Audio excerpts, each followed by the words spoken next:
Hello guys, I'm back. If you're watching this video, that means I'm already abroad, sailing towards my next drinking adventure. Home is behind, the world ahead. But anyway, I really don't want to bother you with long introduction, you're not my hookup. So let's just continue where we left off last time, shall we? How long do you see yourself doing YouTube videos? Well, as long as I have time to make them. I really enjoy doing YouTube and right now that's probably my favorite hobby. I'm definitely not doing it for likes and clout. Of course, growing this channel is one of my goals, but I will do it my way, the way I will enjoy it. Like I've already mentioned several times in my previous videos, I have my own quote-unquote moral rules that I follow. That's why I don't make YouTube shorts or promote myself through TikTok or other brain rot content, although I'm well aware that this significantly slows down the growth of my channel. Let's move on to another question that's pretty similar. What is your goal with YouTube? Well, my goal is to educate people about fitness and overall health while also calling out those fake gurus who spread misinformation and try to profit from naive, uneducated and insecure people, mostly teenagers. Looking ahead, depending on the channel's growth, I aim to create videos combining cinematography with fitness content, if you understand me. Do you have a job outside of YouTube?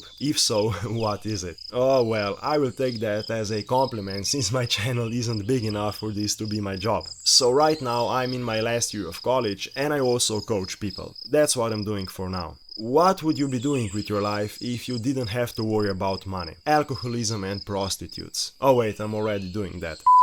That's actually a good question. Like I said, I would film videos where I combine cinematography, nature and fitness while still coaching people. I definitely wouldn't go for the alpha male or rich man stuff, which seems to be the goal of every 18-year-old hustler, like for example renting an apartment in Dubai, driving Lambos and drinking overpriced cocktails. It's a good old countryside life for me. What age did you start working out? I started working out when I was 16, but back then I was doing a combination of calisthenics and quite a lot of cardio. I wasn't really gaining much size and I didn't know much about nutrition. Fast forward 2 years to when I turned 18 and that's when I began focusing more on gaining muscle mass. However, I was still doing street workouts, aka not training legs, which was very popular at that time in my country. Just so you know, I am 6 feet 2 and I weighed 69 kilograms, which is 152 pounds back then. And despite this, I was actually shredded. So yeah, that's my genetics. As I mentioned, I was doing street workouts, which isn't perfect, but it helped me build a good foundation, so to speak. During this time, I also started educating myself a lot about fitness and nutrition, which is one thing I definitely don't regret doing. Fast forward another year or year and a half, and I finally started doing weight training focused on hypertrophy. And pretty soon this became more than just a hobby for me. So now I've been doing this for almost 5 years. And if I count my street workout years, I've been working out for almost 7 years now.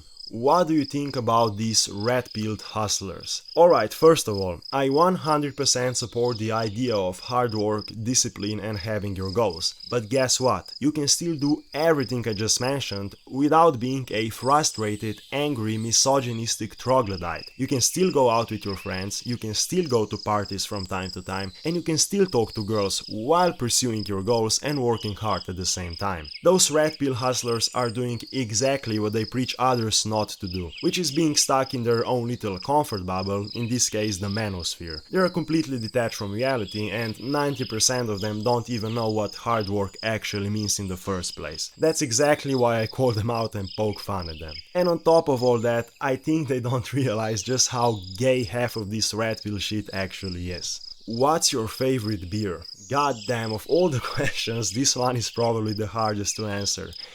Beer is by far my favorite alcoholic drink, and as long as it's cold, pretty much any beer is good for me, so unfortunately I can't choose just one favorite. The only bad experience I had with beer was one time when I had 2 Guinnesses and I started hallucinating like crazy a few minutes later. Like, no joke, I was seeing galaxies and black holes when I looked at the sky, and the cars on the street turned into some kind of wolves and so on, and it was crazy shit. But I'm still not entirely sure whether it was those 2 pints of Guinness or the mushrooms I took half an hour before. I guess we'll never know. What are the secrets of the universe? Alright bro, here are some of them that I know about. My grandfather, who is almost 80, can still drink much more than me and somehow survive. The average penis size is just slightly larger than yours. You can improve the latter by subscribing to my channel. Everybody who is more successful than you worships Satan. Drinking is better than self-improvement.